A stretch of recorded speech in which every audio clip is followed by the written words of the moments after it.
আমি মনের কথা পড়তে পারি, কার মনে কি আছে, কে কোন উদ্দেশ্যে আসা যাওয়া করে, কে কি চায়, সবকিছুই কিঞ্চিত বুঝতে পারি।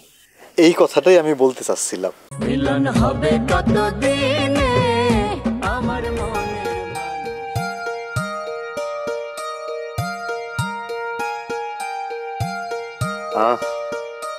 কি সুস্বাদু।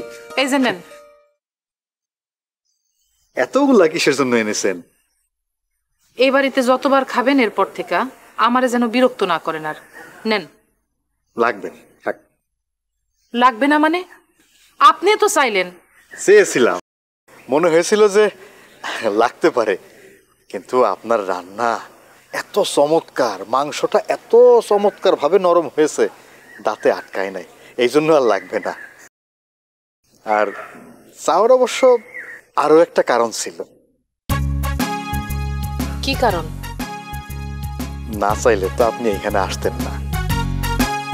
আপনি মানুষটা খুবই বিরক্তিকর। আমি জানি, তবে খুবই বিরক্তিকর না, অল্প বিরক্তিকর। তবে আপনার যে কি চমৎকার রান্না, প্রশংসা না করে পারতেছি না। যেমন তরকারি তেমন ভাত, আহা অসাধারণ। আমার এইটুকু বয়সে আমি এই প্রথম এত চমৎকার রান্না খেলাম, এখনো স্বাদ হাতের মধ্যে লেগে আছে, চেটে পুটে খেতে ইচ্ছে করতেছে এখনো। আপনার খুব বড় একটা সমস্যা আছে, জানেন সেটা? সেটা? আপনি খুব অতিমাত্রায় প্রশংসা করেন। কোনো কিছুই মাত্রাতিরিক্ত ভালো না, সবকিছুর একটা পরিমিতি থাকা উচিত। জি, আমার এই সমস্যাটা আছে, সেটা আমি জানি। মাত্রাতিরিক্ত প্রশংসা করলে মানুষ কি মনে করে জানেন? জি, এর পিছনে কোনো না কোনো উদ্দেশ্য নিশ্চিত আছে। দেখেন, আমার সমস্যা আছে সেটা আমি জানি, কিন্তু সমস্যাটা খুবই না, সমস্যাটা অল্প, এবং যেটা ঠিক আমি সেইটাই বলি। আপনি যে প্রশংসা পাওয়ার যোগ্য, আপনাকে সেই প্রশংসাই আমি করেছি, অতিরিক্ত কোনো প্রশংসা আমি করিনি। তবে আপনারও কিন্তু একটা সমস্যা আছে,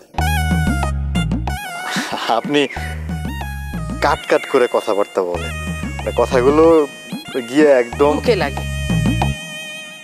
এই যে দেখেছেন, আপনি কিন্তু পরিষ্কারভাবে বুঝে ফেলেছেন।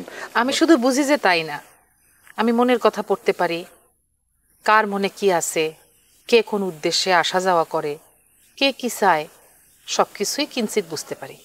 এই কথাটাই আমি বলতে চাচ্ছিলাম।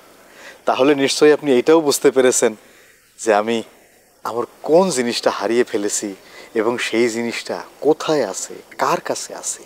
আপনি শুধু আমার সমস্যাটাই দেখলেন, কিন্তু আমার যে একটা ভালো দিক আছে সেটা দেখলেন না। জি, আমি কিন্তু যথেষ্ট বুদ্ধিমতী। সেটা আমি বুঝতে পেরেছি।